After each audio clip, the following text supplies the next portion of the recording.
നമസ്കാരം.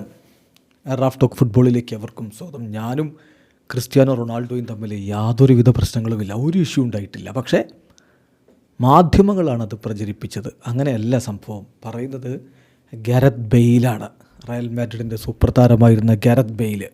അദ്ദേഹം ഇപ്പോൾ GQ മാഗസിന് ഒരു ഇൻ്റർവ്യൂ കൊടുത്തിട്ടുണ്ട്. വളരെ വലിയൊരു ഇൻ്റർവ്യൂ ആണ്. അതിലാണ് CR7 ബന്ധപ്പെട്ട ഈ ഒരു വിഷയത്തിൻ്റെ ചോദ്യത്തിന് അദ്ദേഹത്തിൻ്റെ മറുപടി, me and Cristiano Ronaldo never had an issue, argument or fight. ഞങ്ങൾ തമ്മിൽ ഒരു ഇഷ്യൂ ഉണ്ടായിട്ടില്ല, ഒരിക്കൽ പോലും ഞങ്ങൾ തമ്മിൽ തർക്കങ്ങളുണ്ടായിട്ടില്ല, അല്ലെങ്കിൽ ഞങ്ങൾ തമ്മിൽ ഫൈറ്റ് ചെയ്തിട്ടില്ല.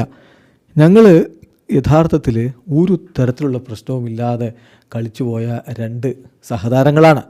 പിന്നെ മീഡിയ അങ്ങനെ പലതും പറയും, പക്ഷേ ഞാൻ എല്ലാവരുമായിട്ട് വളരെ നല്ല രൂപത്തിൽ ഇഴുകി ചേർന്ന് പോകുന്നയാളാണ് എന്നുകൂടി ഗാരത്ത് ബെയിൽ പറയുന്നു.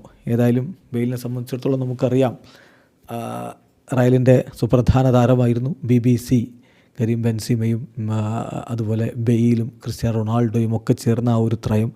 പക്ഷേ അവസാനം അദ്ദേഹത്തിൻ്റെ കരിയറിൻ്റെ അവസാനമൊക്കെ ആകുമ്പോഴേക്കും അത്ര മികച്ച രൂപത്തിലായിരുന്നില്ല അദ്ദേഹത്തിൻ്റെ റയലിലെ ആ ഒരു ബന്ധം, പ്രത്യേകിച്ച് സിദാൻ കോച്ചായ ഒരു സമയത്ത്. ഗാരത്ത് ബെയിൽ ഒരു കാര്യം കൂടി പറയുന്നുണ്ട്. At one point, to be the most expensive footballer in the world, it quite a cool thing to say to my kids എന്ന് കൂടി അദ്ദേഹം പറയുന്നത്. ഒരു ഘട്ടത്തിൽ അദ്ദേഹത്തിന് വലിയ തുക കൊടുത്താണ് റയൽ മാഡ്രിഡ് കൊണ്ടുപോയത്. അപ്പോൾ അതിലെ ഒരു അഭിമാനമാണ് അദ്ദേഹം പറയുന്നത്.